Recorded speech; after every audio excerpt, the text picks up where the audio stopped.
Hello दोस्तों, मैं मिहिर कुमार एक बार फिर आप सबका स्वागत करता हूं अपने इस चैनल मिहिर केयर्स पे। अभी हम लोग बात करेंगे मलेरिया के बारे में पूरे डिटेल में। क्या होते हैं मलेरिया, किसके वजह से होता है, हमें कितनी स्पीसीज होते हैं प्लाज्मोडियम के जो हमें मलेरिया करता है, इसके बचाव के बारे में हम लोग बात करेंगे, इसके इलाज के बारे में बात करेंगे और अंत में हम लोग बात करेंगे कि इस प्लाज्मोडियम का लाइफ साइकिल कैसा होता है, मतलब जीवन चक्र कैसा होता है, कैसे ये मच्छर में ग्रो करता है, फिर हमारे बॉडी में कैसे आता है, कैसे हमें बीमार करता है, इसके बारे में हम सबसे अंत में बात करेंगे। और शुरुआत में हम लोग इसके सिम्टम्स के बारे में बात करेंगे, प्रिवेंशन यानी बचाव के बारे में बात करेंगे, फिर इसके ट्रीटमेंट यानी इलाज के बारे में, इन सारे टॉपिक के बारे में हम लोग बात करने वाले हैं। तो देखिए, मलेरिया एक पैरासाइट से होता है। इस पैरासाइट को बोलते हैं प्लाज्मोडियम।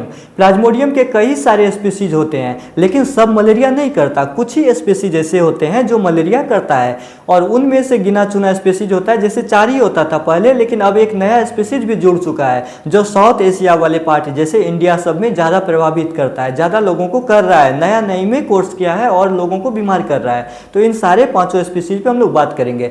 देखिए, सबसे पहला स्पीसीज है प्लाज्मोडियम फैल्सीपेरम। प्लाज्मोडियम फैल्सीपेरम जो होता है ये मैलिग्नेंट मलेरिया करता है। मैलिग्नेंट मलेरिया मतलब जिसमें बचना मुश्किल होता है, बहुत मुश्किल हो जाता है, मतलब आप जल्दी से अगर डॉक्टर के पास नहीं पहुंचे तो मौत तय हो जाती है। इसे बोलते हैं मैलिग्नेंट मलेरिया। लेकिन खुशी की बात यह है कि ये हमारे भारत में बहुत कम है, बहुत रेयर केस में ये मिलता है। ये वाले मतलब प्लाज्मोडियम फैल्सीपेरम की वजह से मलेरिया मिलता है। ये ज़्यादातर अफ्रीकन कंट्रीज में मिलता है, अफ्रीका के देशों में ज़्यादातर लोगों में ये होता है। दूसरे तरह का मलेरिया करने वाले जो एजेंट होते हैं उसे बोलते हैं प्लाज्मोडियम वाइवेक्स। प्लाज्मोडियम वाइवेक्स ज़्यादातर भारत में ही मिलता है, मतलब भारतीय लोगों को जो मलेरिया होता है या आसपास के कंट्रीज के लोगों को जो मलेरिया होता है तो वो प्लाज्मोडियम वाइवेक्स की वजह से ज़्यादातर होता है। तो इस मलेरिया का आसान इलाज होता है, इसमें मौत की कोई गारंटी नहीं है, वो ठीक हो जाता है खुद ही। लेकिन अगर लापरवाही करते हैं, कमजोरी बहुत है, आप में परेशानी बढ़ती जा रही है, तब हो सकता है ये लाइफ थ्रेटनिंग हो जाए, मतलब जीवन पे बात पहुंच जाए। लेकिन वैसे ये खुद ठीक हो जाता है और दवाई करते हैं ठीक हो जाता है। तीसरे तरह का जो प्लाज्मोडियम स्पीसीज होता है जिसे बोलते हैं प्लाज्मोडियम ओवेल। प्लाज्मोडियम ओवेल का भी मलेरिया ठीक हो जाता है। लेकिन वाइवेक्स और ओवेल से जो मलेरिया होता है इसका चांस होता है कि ये दोबारा एक्टिवेट हो जाए, मतलब साल 2 साल आप ठीक रहेंगे, उसके बाद भी ये परेशानी दोबारा शुरू हो सकता है, मतलब दोबारा मलेरिया आप में हो सकता है।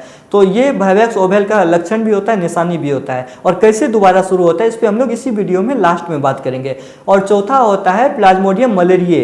प्लाज्मोडियम मलेरिये से भी मलेरिया होता है। और 5वां जो नया नया आया है जिसके बारे में मैंने शुरुआत में चर्चा की थी, इसे बोलते हैं प्लाज्मोडियम नोलेसी। प्लाज्मोडियम नोलेसी एक नया प्लाज्मोडियम स्पीसीज है जो मलेरिया करता है। ज़्यादातर साउथ वाले पार्ट जो होते हैं, एशिया के साउथ वाले पार्ट, उसमें जैसे इंडिया हो गए, इसमें नया नया में ये करना शुरू किया है। तो ये तो स्पीसीज हो गए जो मलेरिया करता है। अब हम लोग बात करते हैं मलेरिया के सिम्टम्स क्या क्या है, क्योंकि आप सब में कभी न कभी आप में हुआ होगा, या आपके पेरेंट्स या परिवार में किसी को हुआ होगा, या गांव समाज में, या आपने सुना होगा इसके बारे में, मलेरिया के बारे में।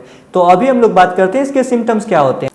तो देखिए, सिम्टम्स जो होते हैं वो शुरुआती होता है बुखार से, मतलब तेज बुखार आएगा आपको, और तेज बुखार के साथ ठंड लगेगी। जैसे हमने डेंगू पे भी बात किया था, टाइफाइड पे भी, तो वहाँ तेज बुखार के साथ तुरंत ठंड नहीं लगती है, जिस तरह मलेरिया में ऐसा परेशानी आता है कि तेज बुखार होगी और बुखार के साथ ठंड लगेगी। और ये चीज़ लगभग 1 घंटा तक चल सकता है, 40-50 मिनट से 1 घंटा तक चल सकता है। और उस दौरान आपको सिर में भी बहुत दुखेगा, हो सकता है बॉडी में भी दुखे, और वॉमिटिंग आने से पहले जो एक डिस्कम्फर्ट वाली फीलिंग आती है जिसे नौसिया बोलते हैं, तो नौसिया भी बहुत कॉमन है। हेडेक यानी सिर दुखेगा, वॉमिटिंग भी आ सकती है, पूरा बॉडी थकावट सा लगेगा, थकान सा लगेगा, जिसे फैटिक बोलते हैं, तो फैटिक भी होती है। और इसके साथ ही पसीना आएगा, मतलब बुखार जब 40-45 मिनट तक हो जाता है लगभग, उसके बाद पसीना आता है और पसीना के साथ बुखार उतर जाता है। तो ये एक अच्छा लक्षण होता है मलेरिया का। लेकिन ऐसे लोग जो ऐसे हैबिट में रहते हैं, या फिर तुरंत डॉक्टर के पास नहीं जाते हैं, या परहेज नहीं कर पाते, या बुखार भी लगा तो नॉर्मली इग्नोर कर देते हैं, तो ये परेशान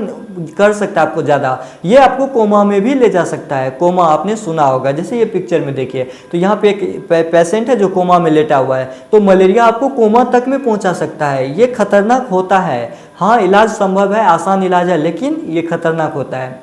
कुछ मरीजों में डायरिया भी हो सकता है, जिस दौरान पेट में मरोड़ सा लगता है। और चूंकि प्लाज्मोडियम हमारे लीवर में इन्फेक्शन करता है, जिससे जॉन्डिस भी हो सकता है, जिसमें त्वचा और आंखों का रंग पीला सा पड़ जाता है। तो ये तो सिम्टम्स हो गए।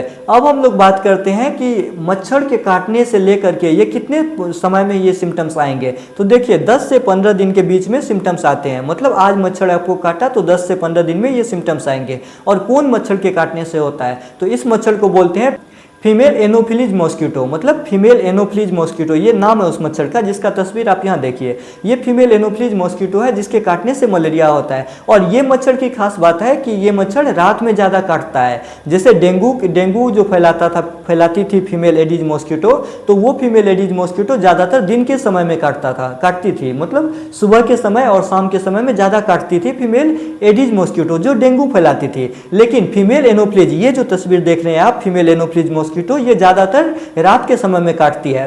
अब हम लोग बात करते हैं इसके प्रिवेंशन मतलब बचाव। इससे कैसे बचेंगे, तो देखिए इससे बचाव का सबसे अच्छा उपाय है मच्छर से बचना, क्योंकि मच्छर ही तो फैला रहा है। तो आप मच्छर से बचेंगे। आप घर में रहते हैं तो मॉस्किटो नेट लगा के सोना है आपको, क्योंकि रात में तो मच्छर से बचना है ना। मॉस्किटो नेट लगा के सोना है। घर से बाहर जाते हैं तो पूरे बांह का कपड़ा पहनिए और आपके टांग मतलब आपके लेग पूरे बॉडी ढका होना चाहिए घर से बाहर जाते हैं तो। इसके अतिरिक्त आपके आसपास कहीं पे तालाब है, पोखर है, जहाँ पे पानी ठहरा हुआ होता है, जैसे इस तस्वीर में देखिए, तो ठहरा हुआ पानी में ज़्यादातर मच्छर जो होता है ब्रीड करता है, मतलब अपना अंडा देती है मच्छर। तो ये ऐसे जगह पे अगर आप रहते हैं तो आपको बहुत परहेज से रहना पड़ेगा। साथ ही मलेरिया एक ऐसी बीमारी नहीं है जो बस मेडिकल स्टेटस को दिखाता है, जो ये दिखाता है कि इस जगह पे अच्छे डॉक्टर नहीं है या फिर यहाँ पे अच्छा देख रेख नहीं होता है। मलेरिया आपको ये भी दिखाता है कि इस जगह पे एजुकेशन की बहुत कमी है। जिस जगह पे ज़्यादा मलेरिया होता है वहाँ पे शिक्षा की बहुत कमी होती है, क्योंकि लोगों को समझ ही नहीं आता कैसे बचेंगे, कब डॉक्टर के पास जाना है, इन सारे बातों को लेकर ही उनकी जान जाती है, मतलब परेशानी जो बढ़ती है। तो इसी के बारे में, इसी वजह से, क्योंकि दवाई आसान है इसका, मलेरिया का इलाज बहुत आसान है, संभव भी है, बहुत आसान टेस्ट भी होता है और आसान है, मतलब एकदम नॉर्मल है, नॉर्मल टेस्ट होता है, नॉर्मल दवाई होती है, ठीक हो जाते हैं लोग। लेकिन लोगों को जागरूकता रहेगी, पता रहेगा तभी तो, क्योंकि प्लाज्मोडियम फैल्सीपेरम के बारे में जब मैंने बताया तो मैं बताया था आपको कि ये 24 घंटा के अंदर ही मौत हो जाती है। तो ये कितना खतरनाक होता है, मतलब एक बार बुखार आया और दूसरी बार फीवर आया और जान चली जाती है। मतलब एक बार फीवर आया, 2-2.5 घंटा तक रहा, ठीक हो गया, नॉर्मली पसीना आया और फीवर उतर गया। दोबारा फीवर आएगा तब तक आपको अगर दवाई ले लिए तो ठीक है, नहीं तो जान तक जा सकती है। तभी तो आपको अगर पता रहेगा कि ये परेशानी आती है, फीवर के साथ ठंड भी लगता है और पसीना आके फीवर उतर जाता है, थकावट लगती है, सिर में ज़्यादा दुखता है, बॉडी में दुखता है, इन सारे सिम्टम्स के आधार पर तो आप जज कर लेते हैं, तो आपको फ़ौरन डॉक्टर के पास जाना चाहिए। अब हम लोग बात करते हैं इसके टेस्ट के बारे में, मतलब इसमें कौन कौन से टेस्ट हैं। तो देखिए एक सबसे आसान टेस्ट होता है जिसे एक स्ट्रिप के मदद से टेस्ट करते हैं। जो स्ट्रिप मैं लाया हूँ मैं आपको दिखाता हूँ। इस स्ट्रिप को आप देखिए, इस स्ट्रिप को अगर ये आपको दिख रहा हो यहाँ से, तो इसका पिक्चर आप यहाँ पे देखिए ऊपर पिक्चर। तो इस पिक्चर में ये जो स्ट्रिप है, इस स्ट्रिप की मदद से भी टेस्ट करते हैं मलेरिया का। ये मलेरिया का ये स्ट्रिप है तो यहाँ से भी टेस्ट करते हैं। इसके अलावा जो सबसे कॉमन और परफेक्ट टेस्ट होता है वो लेबोरेटरी में किया जाता है या फिर पैथोलॉजी में किया जाता है। तो इस टेस्ट को बोलते हैं blood smear microscopy. Blood smear microscopy, जहाँ पे माइक्रोस्कोप से ब्लड को टेस्ट किया जाता है कि ये प्लाज्मोडियम दिख तो नहीं रहा, अगर दिख गया तो ये टेस्ट पॉजिटिव होगा। ये ज़्यादा इफेक्टिव होता है ब्लड स्मीयर माइक्रोस्कोपी। और तत्काल हम लोग कंफर्म ये तो कंफर्मेटरी टेस्ट हो गया, मतलब इसमें पॉजिटिव आया तो आप कंफर्म हो गए कि आप में मलेरिया हुआ है। और तत्काल टेस्ट करने के लिए इस स्ट्रिप का भी मदद लेते हैं हम लोग, इससे भी आइडिया लग जाता है। तो ये तो हो गए टेस्ट, और साथ में पीसीआर से भी टेस्ट कर सकते हैं। पीसीआर से टेस्ट यानी पॉलीमरेज चेन रिएक्शन होता है पीसीआर, तो इससे भी टेस्ट करते हैं। और ये ज़्यादातर उस जगह पे टेस्ट करते हैं जिस जगह पे ज़्यादा लोग मलेरिया से संक्रमित होते हैं। तो वहाँ पे हम लोग पीसीआर से बार बार टेस्ट करते हैं। जो भी संक्रमित होता है तो उसमें पीसीआर से टेस्ट करते हैं, ताकि हम लोग पता कर सके कि कौन से स्पीसीज से ये परेशानी हुई है। मलेरिया पॉजिटिव आना ये तो कि नॉर्मल टेस्ट से भी पता चल जाता है, जो मैंने ब्लड स्मीयर माइक्रोस्कोपी बताया उससे भी पता चल जाता है कि आप में प्लाज्मोडियम है। लेकिन प्लाज्मोडियम के कौन से स्पीसीज हैं, मतलब Plasmodium vivax, Plasmodium falciparum, Plasmodium oval, ये कौन से स्पीसीज आप में है, ये टेस्ट करने के लिए हम लोग पीसीआर का उपयोग करते हैं। तो पीसीआर से पता करते हैं। जैसे कि मैंने आपको बताया था कि इंडिया में ज़्यादातर प्लाज्मोडियम वाइवेक्स की वजह से परेशानी आती है, तो पीसीआर से ही तो पता चला कि ये इंडिया में ज़्यादातर प्लाज्मोडियम वाइवेक्स से परेशानी आती है। और अब मैं आपको बताता हूँ इसके ट्रीटमेंट। ये तो टेस्ट हो गए, इसके ट्रीटमेंट मतलब इससे बचना कैसे है। तो इसका आसान इलाज होता है, मतलब आप समय पर डॉक्टर के पास पहुँचेंगे ना तो इसका बहुत आसान इलाज होता है। डॉक्टर आपको दवाई देंगे, आप ठीक हो जाएंगे। और ख़ास तौर पर एक प्लांट होता है सिंचोना ट्री, जिसके बाहर यानी छिलका में एक ड्रग्स ड्रग्स होता है और उस ड्रग्स को बोलते हैं क्यूनिन। क्यूनिन एक बहुत इंपॉर्टेंट ड्रग्स है और इसी क्यूनिन के मदद से हम लोग दवाई भी बनाई जाती है मलेरिया का, जो बहुत अच्छा है, बहुत इफेक्टिव भी होता है और बहुत अच्छा काम करता है। तो और एक दवाई तो आपने सुना भी होगा, कोरोना टाइम में तो खूब चलता था कि कोरोना में कोई दवाई परफेक्ट नहीं था, तो उस दौरान भी मलेरिया का ही दवाई दिया जाता था, हाइड्रोक्सी क्लोरोक्विन, जो आपने सुना भी होगा उस समय। तो डॉक्टर ऐसे ही दवाई देते हैं, मतलब आपके परेशानी, आपके मतलब किस हालत में आप पहुंचे हुए हैं, सिम्टम्स के आधार पे और ड्यूरेशन यानी कितने समय हो चुका है बुखार आए, इस आधार पे डॉक्टर आपको अलग अलग दवाई देते हैं, अलग अलग ड्रग्स वाले। तो डॉक्टर के सजेशन पे ही आपको दवाई लेनी चाहिए। अब हम लोग बात करते हैं प्रिवेंशन। प्रिवेंशन यानी बचाव, इससे कैसे बचेंगे? तो ये तो मच्छर के काटने से होता है ना, तो मच्छर से बचना है हमें, तो पूरे बाँह वाला कपड़ा पहनिए घर से जब भी बाहर निकलते हैं। और कुछ लोग होते हैं जिन्हें घूमने का बहुत शौक होता है, उन्हें अच्छा लगता है घूमना, तो घूमने वो बाहर जाते हैं। तो आप जिस जगह भी जाते हैं घूमने के लिए, तो उस जगह का स्टेटस चेक कीजिए। आप गूगल को बताइए कि गूगल मैं वहाँ घूमने जा रहा हूँ, वहाँ पे कोई बीमारी तो नहीं है, कोई बीमारी जैसे परेशानी तो नहीं है, तो गूगल आपको बता देगा। और मान लीजिए आपको ये बता दिया कि जैसे आप कोई अफ्रीका वाले कंट्री में जाते हैं, तो वहाँ पे आपको पहले बता दिया जाएगा कि आपको सांप से, रेप्टाइल से, मतलब कीड़ा मकोड़ा से बच के रहना है, मच्छरों से बच के रहना है, क्योंकि इससे बहुत ज़्यादा मौत होती है। तो आप उसका उपाय लेके जाएंगे। आप घर से जाते हैं घूमने, तो आप मॉस्किटो नेट लेके जा सकते हैं। घर के अंदर जो दीवार पे मच्छर बैठा होता है, तो वॉल स्प्रे आता है जो घर के अंदर स्प्रे करते हैं मच्छर मारने के लिए, तो इसका भी इस्तेमाल कर सकते हैं। और आपके आसपास अगर कोई तालाब है या कोई पोखर है जहाँ पानी रुका हुआ है, तो उसमें तो बहुत मच्छर ब्रीड करता है, एग देती है, अंडा देती है। तो एक मछली आती है मार्केट में, गेम्बूसिया, तो गेम्बूसिया मछली आपको शायद अमेजोन या फ्लिपकार्ट पे भी मिल जाए, आप चेक करके देखिएगा।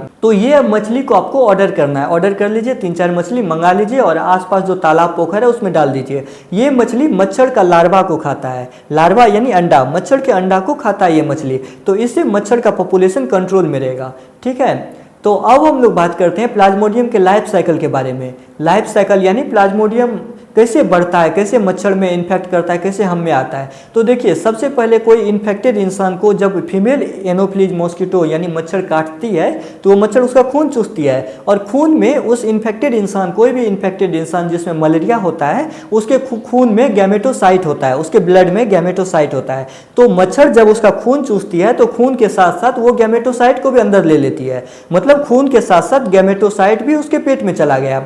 अब ये गैमेटोसाइट गैमेट बनाएगा उसके पेट में, ये इंसानी शरीर में नहीं बना पाता। हमारे ब्लड, मान लीजिए हम इन्फेक्टेड हैं, तो मेरे ब्लड में ये गैमेटोसाइट गैमेट नहीं बना पाता, लेकिन मच्छर के पेट में जैसे ही जाता है, तो ये गैमेटोसाइट एक्टिव हो जाता है, और एक्टिव यानी सक्रिय हो जाता है और गैमेट बनाता है। और यही gamete male gamete female gamete बनेगा और दोनों गैमेट फर्टिलाइज करेगा, फर्टिलाइज करके जाइगोट बनाएगा और जाइगोट से ऊकाइनेट बनता है, मतलब जाइगोट से ऊकाइनेट बनता है और यही ऊकाइनेट उसके पेट में छेद करता है, पेट में छेद करके बाहर निकलेगा और उसके सैलिवरी ग्लैंड में चला जाएगा। सैलिवरी ग्लैंड आप लोग जानते हैं ना, जैसे इंसानी मुंह में, मतलब हमारे माउथ में 3 पेयर्स होते हैं, 3 जोड़ा सैलिवरी ग्लैंड होते हैं। जैसे एक यहाँ पे होता है, एक जोड़ा इधर होता है, तो ऐसे 3 जोड़ा सैलिवरी ग्लैंड हमारे मुंह में होता है, जो मुंह में लार छोड़ता है, सलीवा छोड़ता है। बिल्कुल उसी तरह मच्छरों के मुंह में भी सलीवा छोड़ने वाले जो ग्लैंड होते हैं, सैलिवरी ग्लैंड, उसी ग्लैंड में ये चला जाता है। कौन? ये जो जाइगोट बना था और जाइगोट से ऊकाइनेट बना था, ऊकाइनेट उसके सैलिवरी ग्लैंड में चला जाता है और वहां पे जाने के बाद ये खुद को बदल लेता है और वहां पे जाके स्पोरोजोइट्स बनाता है और यही स्पोरोजोइट इन्फेक्टिव होता है। जब ये स्पोरोजोइट हमारे बॉडी में आएगा तब हमें सिम्टम्स आएंगे, मतलब तब हमें परेशानी आएगा। नॉर्मली ऊकाइनेट को अगर हमारे बॉडी में डाल दिया जाए तो हम बीमार नहीं पड़ेंगे, हमें मलेरिया नहीं होगा, लेकिन ये स्पोरोजोइट को अगर हमारे बॉडी में डाल दिया जाए तब हम बीमार पड़ेंगे। तो अब ये मच्छर के सैलिवरी ग्लैंड में तो भर चुका है स्पोरोजोइट्स। अब ये मच्छर जिस जिस इंसान को काटेगी, हेल्दी इंसान को काटेगी, उस हेल्दी इंसान में स्पोरोजोइट्स चला जाएगा और वो हेल्दी इंसान संक्रमित हो जाएगा, प्रभावित हो जाएगा, बीमार पड़ेगा।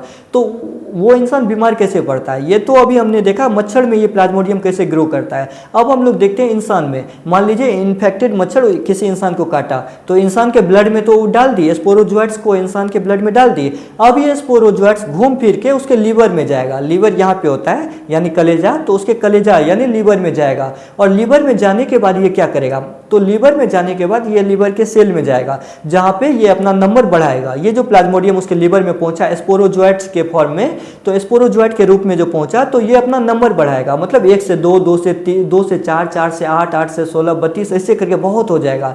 और फिर लीवर सेल को ब्रस्ट कर देगा, मतलब फाड़ देगा, क्योंकि अंदर में बढ़ेगा तो लीवर सेल फैलता जाएगा और फट जाएगा, और लीवर सेल फटेगा तो ये सब वहाँ से बाहर निकलेगा, और बाहर निकलने के बाद हमारे आरबीसी में चला जाएगा, मतलब रेड ब्लड सेल में चला जाएगा।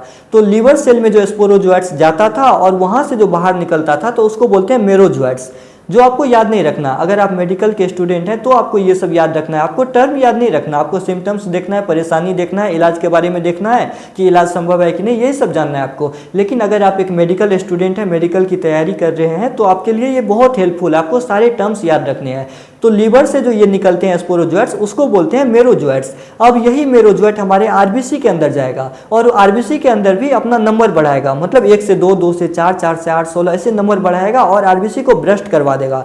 और आरबीसी के अंदर में आपने सुना होगा हेमोग्लोबिन भरा होता है, तो ये क्या करेगा, तो हेमोग्लोबिन को डाइजेस्ट कर लेगा, मतलब पचा लेगा, खाएगा हेमोग्लोबिन को। प्लाज्मोडियम हेमोग्लोबिन को डाइजेस्ट कर लेता है कुछ हद तक, और उसको एक केमिकल छोड़ता है, मतलब हेमोग्लोबिन को डाइजेस्ट करके एक केमिकल छोड़ता है, उस केमिकल को बोलते हैं हेमोजीन। हेमोजीन एक बहुत इंपॉर्टेंट केमिकल होता है, मतलब जहर होता है, जो यही हेमोग्लोबिन को डाइजेस्ट करने के बाद प्लाज्मोडियम हमारे बॉडी में छोड़ता है, ब्लड में छोड़ता है। और यही हेमोजीन एक्चुअल कारण है, मतलब असल कारण है बुखार और ठंडा लगने का। मतलब इसमें जो सिम्टम्स में हमने देखा था शुरुआत में कि फीवर आती है और ठंड लगता है, तो फीवर और चिलनेस यानी ठंड लगने का कारण यही हेमोजीन है। यही हेमोजीन हमें बुखार लगाता है और ठंड लगाता है, ये कारण है हेमोजीन। और फिर ये हमारे आरबीसी से निकल करके इधर उधर ऐसे ब्लड में घूमते रहता है, फिर दूसरे आरबीसी में जाएगा, उसमें भी आरबीसी को ब्रस्ट करवा देगा और हेमोजीन रिलीज करवाएगा, जिस वजह से हमें बार बार फीवर आती है। और ये हेमोजीन छोड़ने के बाद ये क्या करेगा, तो गैमेटोसाइट बनाएगा, जो मैंने बताया था गैमेटोसाइट, और ज़्यादा से ज़्यादा गैमेटोसाइट हमारे बॉडी में बनाएगा, और यही गैमेटोसाइट हमारे ब्लड में दौड़ते रहेगा। और फिर कोई अगर हेल्दी मच्छर, फीमेल एनोफ्लीज मच्छर हमें काटेगी, तो ये उसके ब्लड में चला जाएगा, उसके ब्लड के जरिए उसके पेट में चला जाएगा। फिर वो वहां पे भी गैमेटोसाइट से गैमेट बनेगा, जैगोट बनेगा, ऊकाइनेट बनेगा, और फिर स्पोरोजोइट बन के उसके सेलेब्री ग्लैंड में स्टोर हो जाएगा, और फिर वो किसी को काटेगी तो हेल्दी इंसान इससे प्रभावित हो जाएगा। तो यही है इसका लाइफ साइकिल, जीवन चक्र यही है। मतलब ये मच्छर में और इंसान में दोनों मिला के अपना जीवन कंप्लीट करता है। मतलब एसेक्सुअली हमारे बॉडी में रिप्रोड्यूस करता है, मतलब 1 से 2, 2 से 4 ये हमारे बॉडी में होता है, और सेक्सुअल रिप्रोडक्शन करता है मच्छर के बॉडी में। तो ये कहानी है प्लाज्मोडियम का। तो हमने इस टॉपिक में आने वाले सारे टॉपिक जो भी आपको जानना चाहिए, और जो मेडिकल स्टूडेंट जो मेडिकल की तैयारी भी करते हैं उन्हें भी जानना चाहिए, इन सारे टॉपिक के बारे में हमने पूरे डिटेल में बात किया। अब कोई भी आपके मन में डाउट रहता है तो वीडियो में कमेंट करके आप पूछ सकते हैं। Thank you.